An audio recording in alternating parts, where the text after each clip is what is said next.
تم میں سے ہر شخص اپنے بھائی کے لیے آئینہ ہے، سو اگر اس میں کوئی بری بات دکھائی دے تو اسے دور کر دینی چاہیے۔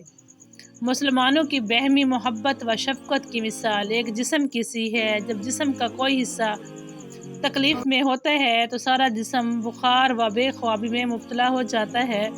انسان کو لازم ہے کہ اپنے بھائی کی بے پر بے نہ کرے اور نہ اپنے بھائی کی منگنی پر منگنی کرے۔ جو شخص مسلمانوں میں مشہور کرنے کے لیے کوئی عمل کرے گا، اللہ تعالیٰ اس کے عیوب لوگوں میں شائع کرے گا اور اس کو حقیر و ذلیل کرے گا۔ میں اس امت میں ایسے شخص سے اندیشہ کرتا ہوں جو بات تو دنائی کی کرے لیکن عمل اس کا ظالمانہ ہو۔ مومن نہ تو طعنہ کرنے والا ہوتا ہے، نہ لعنت کرنے والا، نہ فحش بکنے والا، زبان دراز۔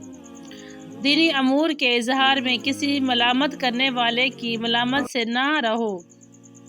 جب کسی کے عیب گیری کا خیال تیرے دل میں پیدا ہو تو اس کے اظہار سے تجھ کو تیرا خیال روک لے تو مجھ میں کچھ عیوب ہیں۔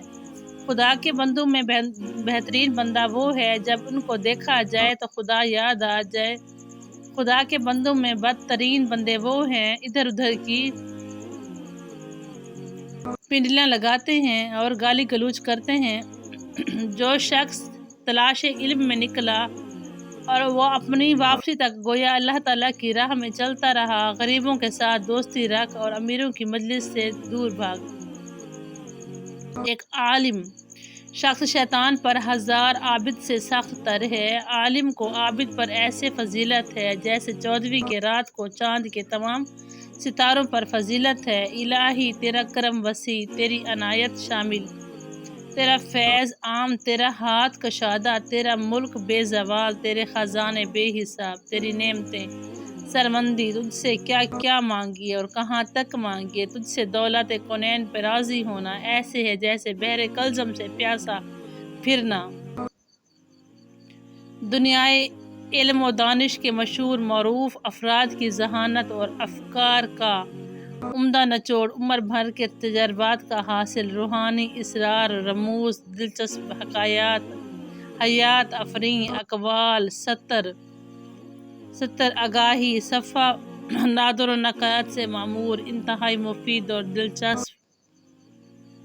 یہ موضوع اردو میں نیا ہے نہ ہی پرانا۔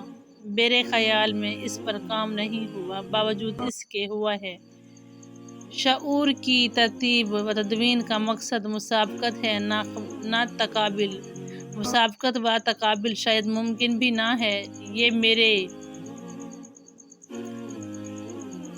نجگوں کا حاصل تلاش و جستجو تم اپنے اہل علم کے ذریعے لوگوں کو خوش نہیں کر سکتے، لہٰذا خندہ پیشانی اور حسن اخلاق کے ذریعے انہیں خوش رکھا کرو۔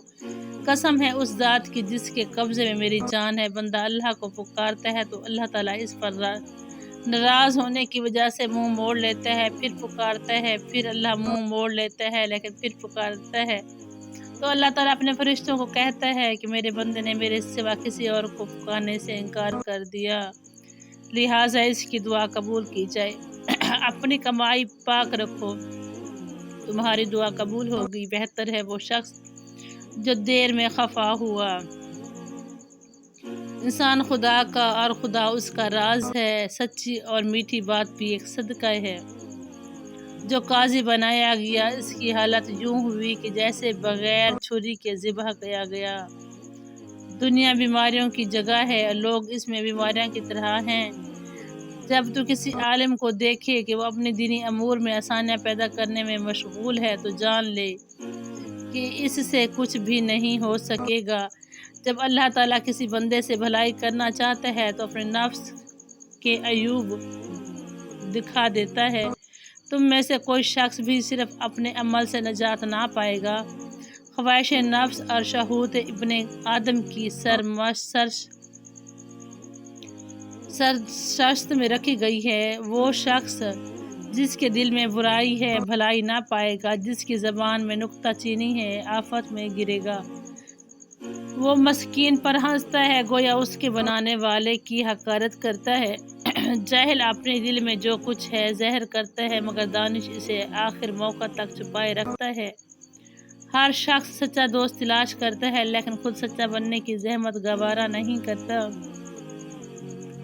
ایک مخلص اور دانا دوست پھل اور دار درخت کی مانند ہے، اس کے نیچے بیٹھ کر سایہ دے گا، اگر اوپر چڑھ گئے تو پھل پاؤ گے۔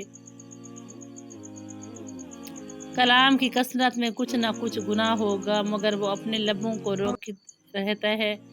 بڑا دانا ہے، ملائم جواب غصہ کو کھو دیتا ہے، مگر کرخت باتیں غضب انگیز ہیں۔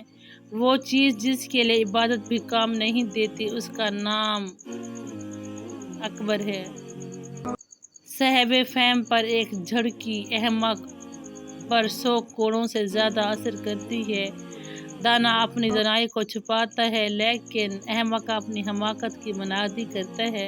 اللہ کی راہ سیدھے لوگوں کے لیے توانائی اور بدکار